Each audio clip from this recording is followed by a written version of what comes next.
ازيكم السنة التانية عاملين ايه؟ مكملين مع بعض. النهاردة هنتكلم في يونت 2. هناخد الدرس الأول والتاني lesson 1 and 2. ناخد الكلمات وهناخد النوتس ونشرحهم ونحل عليهم كمان الأسئلة اللي في الملخص وفي أسئلة كتاب المدرسة. اوكي؟ let's start علشان نعرف نحل ازاي ونحفظ الكلمات من قبل ما تخلص الفيديو. أول كلمة عندك كلمة food stall. food stall. stall بتتنطق stall عشان احنا خلاص اتفقنا ان المقطع ALL بيتنطق all زي ball tall fall small. يبقى فود ستول كشك الطعام اللي بيبقى في الشارع ده وبيبيع اكل. بارك يركن العربية او كمان معناها حديقة عامة، يبقى ممكن تيجي فعل وممكن تيجي اسم. patients المرضى، وهتلاقي معاها كمان كلمة جناح او قسم اللي هي كلمة word. كلمة patient عايزاك تركز بس في المقطع شان اللي هو TIEN او TION او TIAN، الاربعة او التلاتة دول بيتنطقوا شان. طيب كلمة patients مرضى. كلمة word جناح أو قسم اللي هو زي مثلا ما بنبقى مقسمين المستشفى يقولك ده قسم الحرائق، ده قسم الأطفال، ده قسم مش عارفة ايه كده يعني. اوكي. wave معناها يلوح بإيده، يعني واحد بيشاور. طيب أنا عمري ما هستخدم كلمة wave من غير ما استخدم لها حرف جر معاها preposition. هقول wave to يلوح لي، يعني بيشاور لحد. الوظائف اللي عندي، كل وظيفة هيديلك عنها معلومة ويقولك ايه هي الوظيفة دي. يعني مثلا لو قلتلك حد بيشتغل في المستشفى ويساعد المرضى، يبقى مين؟ يا اما دكتور يا اما ممرضة. يبقى مثلا هخمن هي نيرس، مستحيل هيكون ضابط الشرطة او يكون مهندس او عامل مركز اتصالات. طب قلتلك واحد مثلا بيحافظ على الامن او امن الناس، يبقى ده ضابط الشرطة. طب واحد بيبيع اكل في الشارع، يبقى ده بائع طعام في الشارع، وهكذا. تعالوا ناخدهم بالانجلش. call center worker عامل مركز اتصالات. ده بيشتغل ايه بالظبط؟ ده بيرد على الاتصالات. يبقى طبيعي جدا هلاقي عندي في الجملة كلمة calls اللي هي بمعنى اتصالات، بيجيب على اتصالات الناس، يبقى ده عامل مركز اتصالات call center worker. computer engineer اللي هو مهندس كمبيوتر، يبقى واحد بيشتغل في الكمبيوتر. نيرس ممرضة، قلت لك ممكن يقول لك ان هي مثلا بتساعد الدكتور او بتساعد المرضى او بتشتغل في مستشفى، اي معلومة عن الممرضة. بوليس اوفيسر ضابط الشرطة، بيشتغل فين؟ بيشتغل علشان يحافظ على امن الناس، او بيشتغل ممكن في الشارع او يشتغل في المركز نفسه. طيب شوب وركر عامل محل، العامل ده هيشتغل فين؟ هيشتغل في الشوب وهيبيع حاجات، سيل مثلا اللي هي معنى يبيع. ستريت فود سيلر دي واضحة جدا، هيقولك ان هو بيبيع سيل وبيبيع ايه؟ بيبيع اكل، يبقى سيل فود. تمام. طيب المكان بتاعه فين؟ المكان بتاعه يكون في الشارع. الكلمات التانية عندي كلمة art club. club نادي الفن بيتعلموا فيه فنون مختلفة. artist جاي من كلمة art وحدها معناها فن. artist فنان، ده الشخص. يقول لي مثلا نقط شخص بيحب الرسم وبيحب الفنون، يبقى ده اكيد ايه؟ فنان، artist، او يريد ان يكون فنان عادي. الكلمة اللي جاية دي كلمة جديدة ويمكن ما تشوفهاش تاني اصلا، بس خلينا نشوفها او نعرفها. اسمها calligraphy معناها فن الخط، ان واحد بيتعلم نوع من انواع الخطوط او واحد عايز يحسن الخط بتاعه. طيب هلاقي في ايه في الجملة عشان اعرف ان هو عايز الكلمة دي؟ هلاقي كلمة writing كتابة، او write يكتب، او hand writing اللي هي كتابة الايد، خط الايد. الكلمة اللي بعدها cook معناها طباخ او يطبخ، الاتنين عادي، اسم وفعل.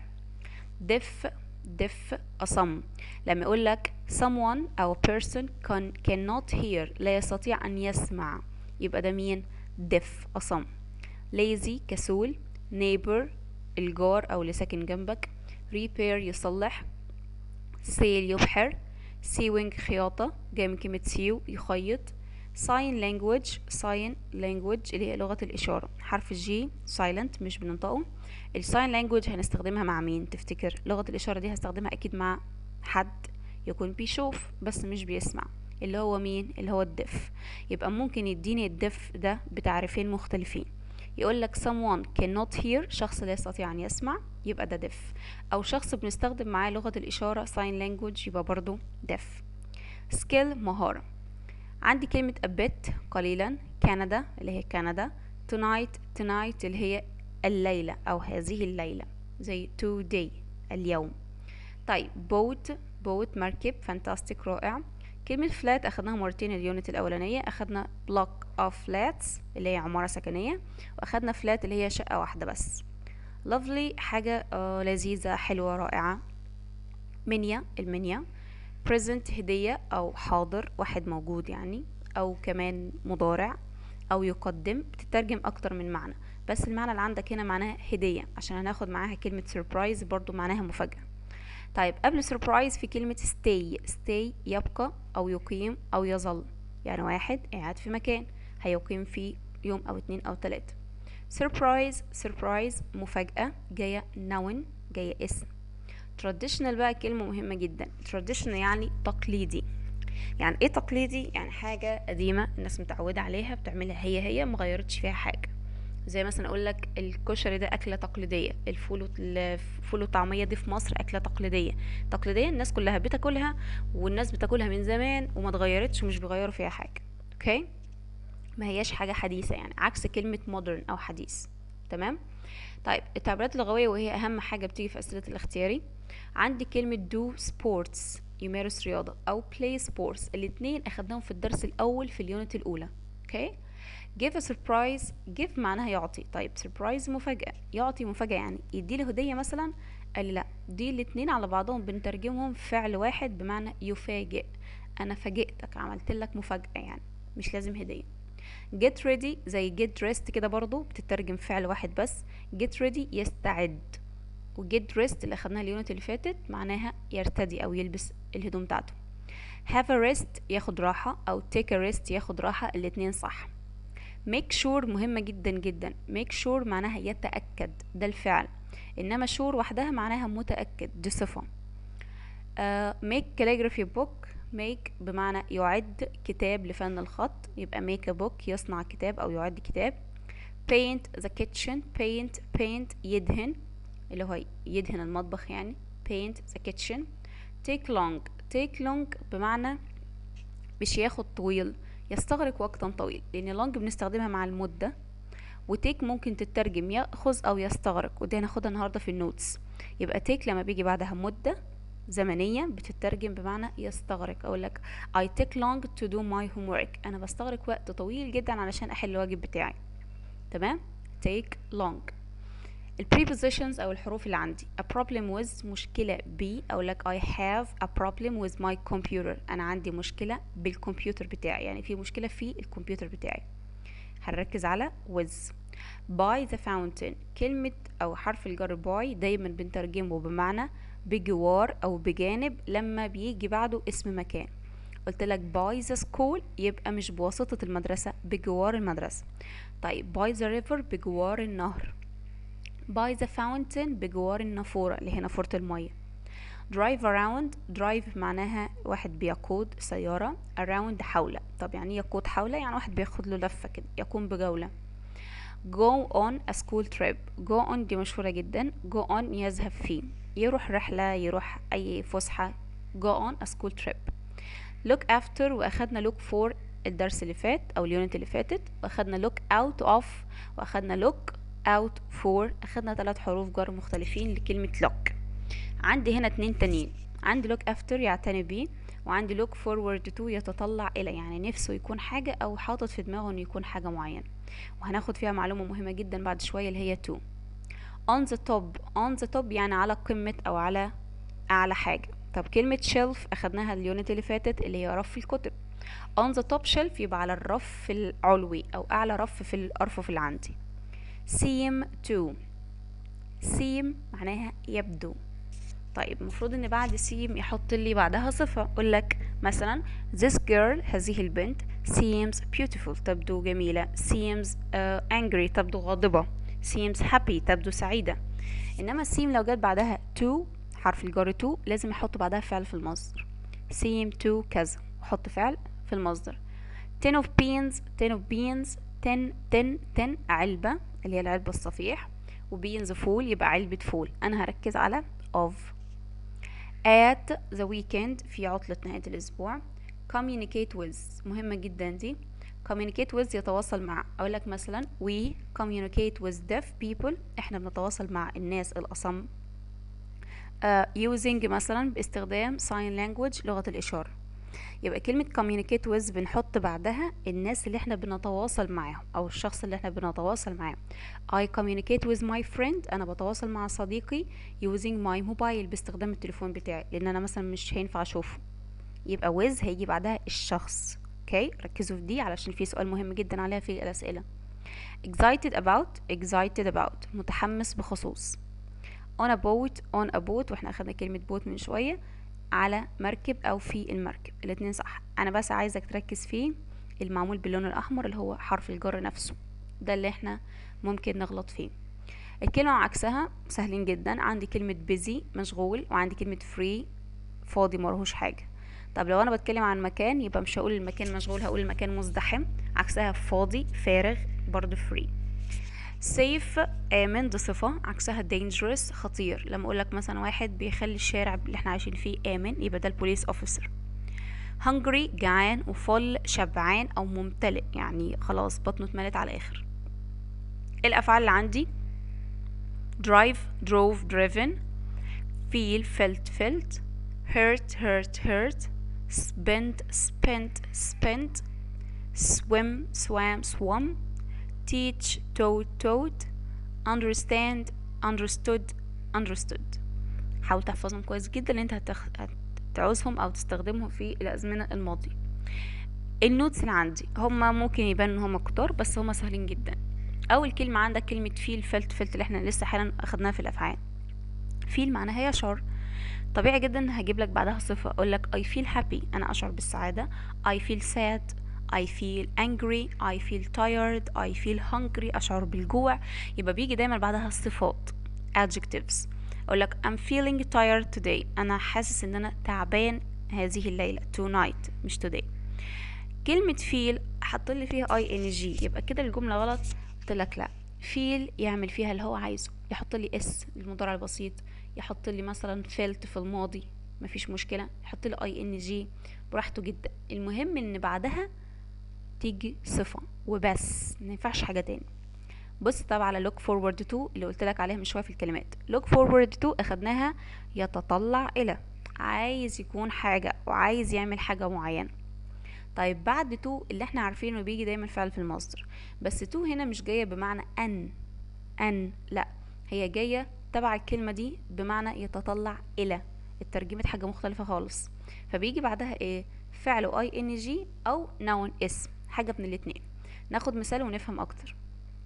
بقولك I look forward to going home and having a rest. نترجم، انا اتطلع الى الذهاب للمنزل و having a rest اخد لي راحة او استريح شوية.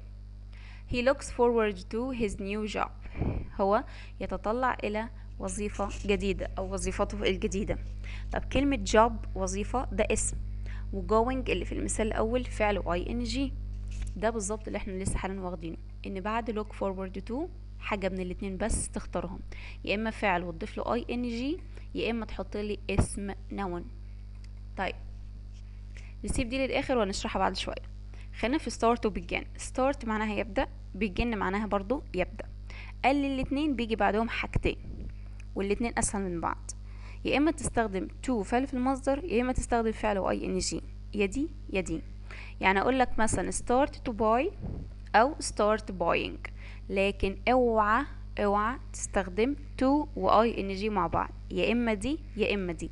يبقى كده انت اكيد هيبقى عندك فعل اساسي، ممكن تحط في الفعل ing، ممكن تحط له to، الاتنين صح. ولو جالك في سؤال تصحيح الخطأ وكتبت اي واحدة في الاتنين صح. طب في الاختيار هيجيب لي الاتنين يا مس؟ لا طبعا مستحيل، هيجيب لك واحدة بس منهم. okay people start to buy their breakfast at 6 a.m. الناس بتبدأ أن تشتري فطارها الساعة 6، الناس تبدأ شراء فطارها الساعة 6، الاتنين صح. look زي سين بالظبط، look قال لي بتترجم بمعنى يبدو لما يجي بعدها صفات، اقول لك he looks tired هو يبدو متعب تعبان. your car looks very nice العربية بتاعتك تبدو جميلة جدا لطيفة جدا. this girl looks beautiful البنت دي تبدو جميلة beautiful. يبقى look زي سين بيجي بعدها صفات وتترجم بمعنى يبدو. learn to بعد to فعل في المصدر، خلاص ليه؟ لان اترجمت هنا بمعنى ان، يتعلم ان. طيب learn حط لي فيها ing، هو كده غلط؟ قلت لك لا، زي feeling بالظبط اللي احنا اخدناه من شويه. الاي ان جي يحطها براحته، يحط لي learned في الماضي، يحط لي learns بالاس في المضارع بسيط، مفيش مشكله، ده على حسب الزمن اللي هو بيستخدمه. المهم ان بعدها على طول هلاقي عندي to ولا عندي فعل في المصدر، غير كده ما يلزمنيش. enjoy بمعنى يستمتع. بقولك he enjoys spending time with his grandmother، هو بيستمتع بقضاء وقته مع جدته. he enjoys his time with her، بيستمتع بوقته معاها.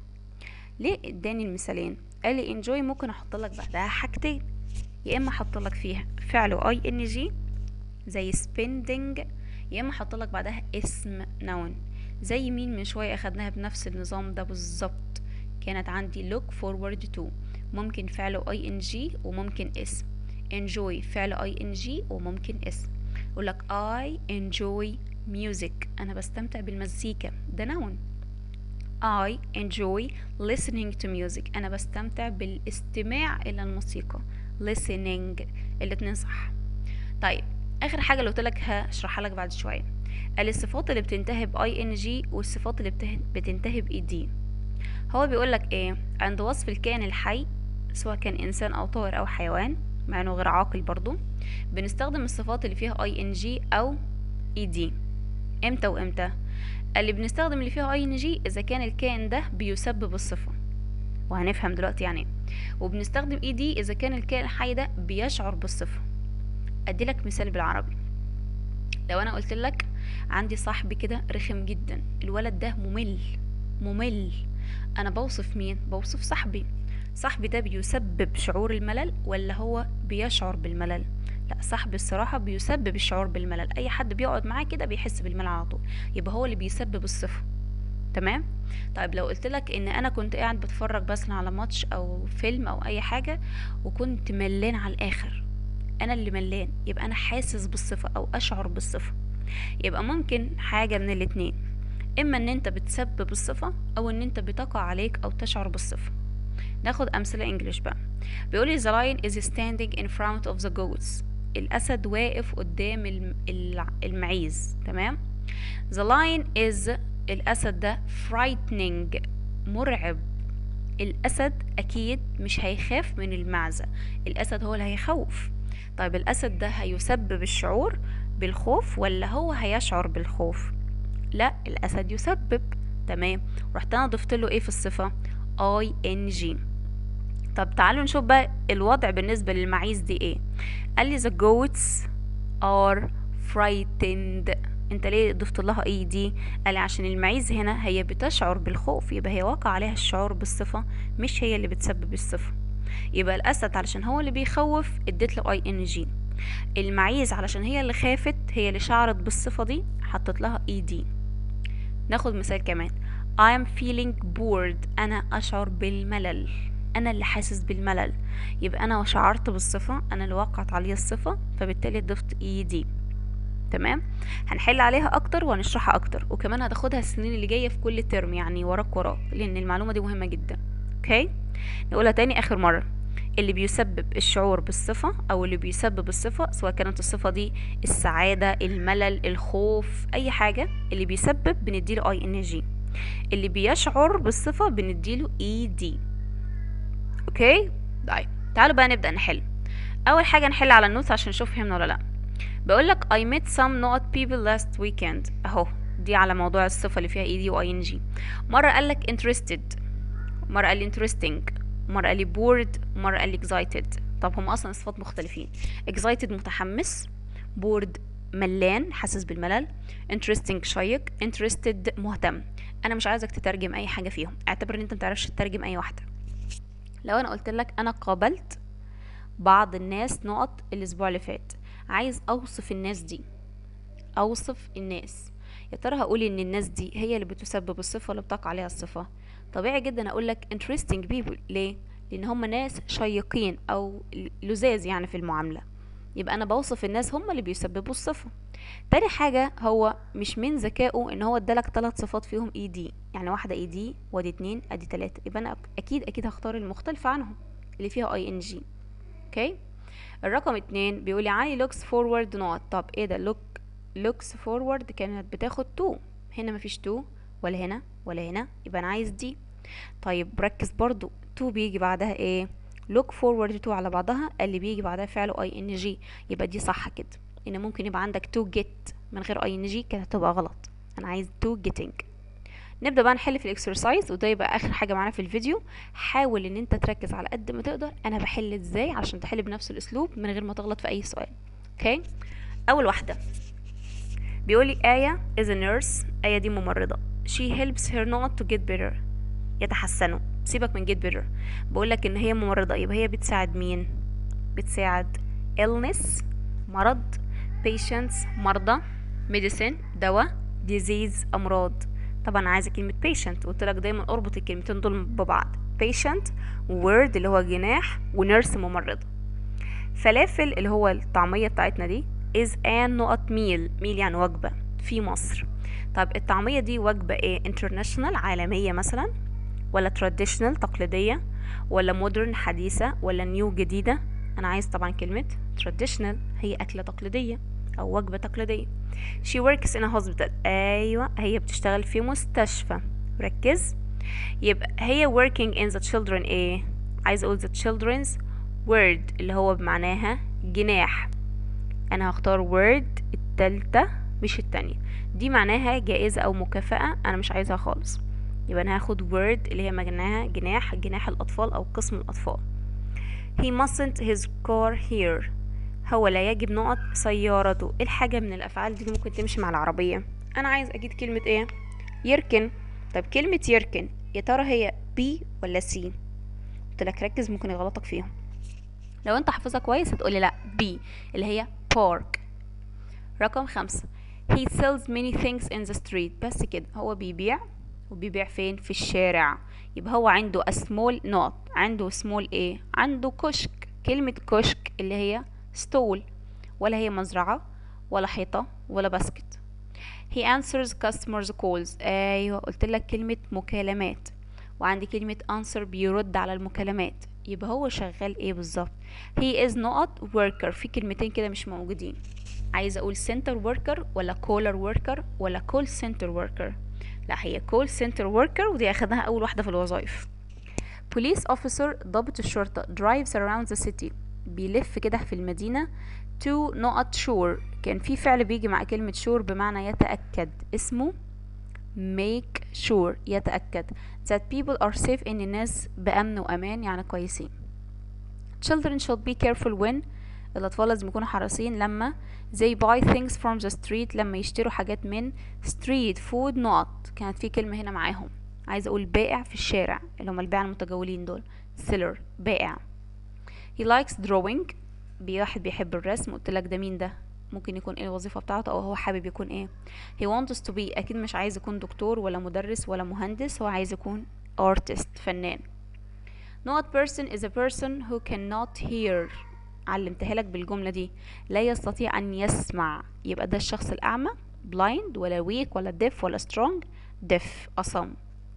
he is learning not، she wants to improve her handwriting.